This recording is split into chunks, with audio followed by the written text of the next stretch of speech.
আজকে আপনাদেরকে নিয়ে যাব ঢাকার ভেতরে একদম কম খরচে একটা রিসোর্ট পরিদর্শন অথবা সুইমিং পুলে যাওয়া।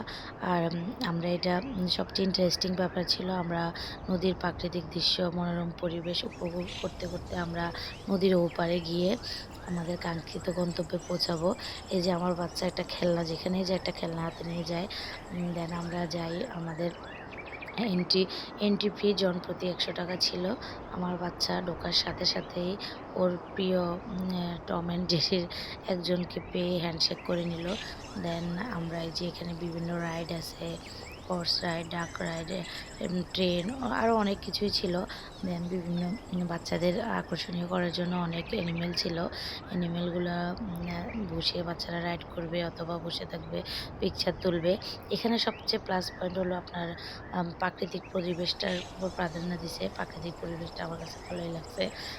ঢাকার ভিতরে অন্যান্য জায়গাও ঘোরা হইছে, বাট এখানে কম খরচে প্রাকৃতিক পরিবেশও পাওয়া যাবে। আবার আপনার সুইমিং পুল, বাচ্চারা কোনো রাইডে আজকে চড়ে নাই, বায়না করে নাই। ওরা সুইমিং করবে, এটাই আজকে ওদের উদ্দেশ্য ছিল। দেন ওরা এই যে আমাদের কাঙ্ক্ষিত গন্তব্য সুইমিং পুল। এখানে সুইমিং পুলের জন্য আলাদা করে জনপ্রতি ৳৩০০ দিতে হয়েছে। আর আমরা ৳৩০০ দিয়ে আমরা প্রায় দিনের অর্ধেকটাই ওখানে ছিলাম। বাচ্চারা এনজয় করছে। দেন আমরা আমাদের সুইমিং শেষ করে ইয়ে করে, যেহেতু সকালে গেছি আমরা পুরা ফাঁকাই পাইছি। শুধু আমরাই ছিলাম, তাই আরও মজা হইছে যে নিজেরা একটা ফ্যামিলি টাইমের মতোই আমরা এনজয় করছি।